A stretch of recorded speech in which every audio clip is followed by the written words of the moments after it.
Have you ever wondered how one city-state in Italy went on to dominate the entire Mediterranean world and beyond? Our story begins with the Roman Republic, a vibrant political entity that thrived from 509 to 27 before the Common Era. The Republic was a system where power was vested in elected officials, such as consuls and senators, and it grew through conquest, expanding its territories far and wide. However, the Republic's success also sowed seeds of its demise. Civil wars erupted, fueled by the ambitions of powerful individuals. Among them was Julius Caesar, a military general whose victories made him immensely popular. He seized power and became a dictator, effectively ending the Republic. Yet, his reign was short-lived. On the Ides of March in 44 before the Common Era, Caesar was assassinated. The power vacuum left by Caesar's death ignited further strife. It was during this tumultuous period that a new figure rose to prominence: Gaius Octavius, Caesar's grandnephew and adopted son. Known to history as Augustus, he emerged victorious from the civil wars, defeating his rivals, including Mark Antony and Cleopatra.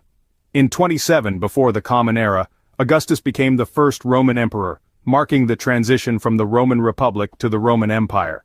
He centralized power, establishing a new political order that brought about an era of relative peace and stability known as the Pax Romana. This period saw the empire reach its territorial zenith, spanning from Britain to Egypt and from Spain to Mesopotamia. Roman law, culture, and infrastructure flourished under his reign. The Republic had fallen, and in its place the Roman Empire, destined for greatness, was born. This was just the beginning of a civilization that would leave an indelible mark on the world, influencing everything from architecture and engineering to law and culture. Its legacy would endure, shaping the course of Western civilization. But what made the Roman Empire so successful for such a long time? The answer lies in a period of peace and prosperity known as the Pax Romana.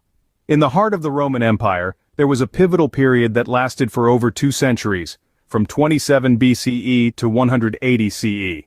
This was the Pax Romana, or Roman peace, a time when the empire was relatively free from large-scale conflict, and the Roman civilization enjoyed a high point in its cultural and societal development. This era of tranquility and prosperity was ushered in by none other than the first Roman emperor, Augustus. After a tumultuous period of civil wars, Augustus emerged victorious, establishing a new political order. He effectively put an end to the Roman Republic and centralized power, laying the foundation for the Pax Romana. This era was not just about peace but also about growth and expansion. At its height, the Roman Empire stretched from Britain in the west to Mesopotamia in the east, and from Germany in the north to Egypt in the south. This was an empire so vast it had never been seen before, and it was all held together with a complex network of well-maintained roads, a testament to Roman engineering prowess. But the Pax Romana wasn't just about territorial growth. It was also a time of incredible cultural development. Roman literature, art, and architecture flourished. Philosophers and scholars thrived, while Roman law, one of the empire's most enduring legacies, was codified and systematized. The Pax Romana also saw the reign of several emperors who, for the most part, maintained the peace and stability established by Augustus. From Tiberius to Marcus Aurelius, these emperors, despite their individual flaws, contributed to the longevity of this peaceful period. However, as with all good things, the Pax Romana eventually came to an end. It was not a sudden collapse but a slow decline, marked by internal strife, economic difficulties, and the mounting pressures of defending such a vast territory. Under the Pax Romana, the Roman Empire reached its zenith, a golden age that seemed eternal, but nothing lasts forever. The 3rd century CE, a time of crisis and division that tested the might of the Roman Empire. As we journey through time, we find the Roman Empire in the throes of significant upheaval. The seeds of discord had been sown, and the empire, which once stood as a beacon of strength and unity, was grappling with economic, social, and military challenges. Economically, the empire was staggering under the weight of hyperinflation, a circumstance that led to a drastic decline in trade. The silver denarius, Rome's primary currency, was debased to such an extent that it lost much of its value, leading to economic instability that was felt throughout the empire. Socially, the empire was divided. The once unified Roman citizenry was now split between the wealthy elites and the impoverished masses. This division fostered resentment and disillusionment, further exacerbating the empire's issues. The military, once the pride of Rome, was also in disarray. The Roman legions, stretched thin across the empire's vast territories, struggled to maintain control. External threats, particularly from the Germanic tribes to the north and the Sassanid Empire to the east, added to the pressure. In addition, the frequent changes in leadership and the civil wars that ensued further weakened the empire's military prowess. In response to these mounting crises, the empire saw a temporary division. The vast territories were split into the Western Roman Empire, with its capital at Rome, and the Eastern Roman Empire, later known as the Byzantine Empire, with its capital at Constantinople. This division was intended to improve administrative efficiency and military response. However, it also highlighted the growing fractures within the empire. The once invincible empire was showing signs of weakness, a prelude to its eventual fall. In 476 CE, a Germanic chieftain named Odoacer did the unthinkable. He overthrew the last Roman emperor, marking the end of the Western Roman Empire. To understand the fall, we have to look at the factors that led to this moment. The Western Roman Empire had been grappling with economic decline for years. The once thriving economy had been severely affected by a combination of high taxes, inflation, and a reliance on slave labor. This led to a decrease in trade, a decline in urban life, and the deterioration of the empire's infrastructure. In addition to these economic challenges, the Western Roman Empire was also dealing with a series of military defeats. The empire had been expanding for centuries, but by the late 4th century, it was spread too thin. It became increasingly difficult to defend its vast territories, and the empire was constantly under attack from various barbarian tribes. The Visigoths, the Vandals, the Ostrogoths.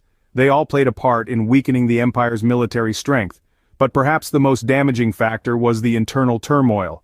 The empire was plagued by political instability, with a rapid succession of short-lived emperors and frequent power struggles. This internal conflict weakened the empire from within, making it vulnerable to external threats.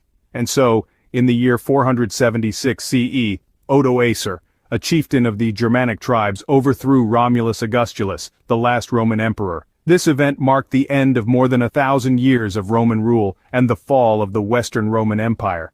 But even as the empire crumbled, it left behind a rich legacy. Its influence can be seen in many aspects of modern Western civilization, from our legal systems to our architectural styles. The empire's fall marked the end of an era, but the legacy of Rome lived on. The sun had set on the Western Roman Empire, but its legacy was far from over. The fall of the Roman Empire did not mean the end of its influence. In fact, its legacy continues to shape our world today. A civilization so vast and influential as the Roman Empire could not simply fade into oblivion. Its architectural genius, legal structures, and cultural contributions have left indelible marks on the tapestry of human history. Roman architecture, for instance, was pioneering, introducing the use of concrete and the arch, which allowed for the construction of magnificent structures, many of which still stand today. The Colosseum, aqueducts, and the Pantheon are enduring symbols of Roman architectural brilliance. These innovations are not just relics of the past, but continue to inspire modern architectural design. The Roman legal system, too, has had far-reaching influence. The principles of Roman law, such as the concepts of innocent until proven guilty, and the right to face your accuser, are foundational to many contemporary legal systems. It's a testament to the Romans' advanced understanding of justice and governance. Culture, too, was a realm where the Romans left a lasting mark. Latin, the language of the Romans, evolved into the Romance languages we know today, including Italian, French, Spanish, Portuguese, and Romanian. Furthermore, Roman literature, philosophy, and art have been pillars of Western thought, influencing generations of thinkers, writers, and artists. But the Roman legacy didn't end with the fall of the Western Empire. The Eastern Roman Empire, known as the Byzantine Empire, survived for another 1,000 years. It served as a beacon of Roman traditions, preserving its legal and administrative systems, and played a significant role in the spread and development of Christianity. The influence of the Roman Empire is not confined to history books. It permeates every facet of our lives, from the buildings we inhabit, the laws that govern us, to the very language we speak. The Roman Empire might have fallen, but its spirit lives on, a testament to its grandeur and enduring influence.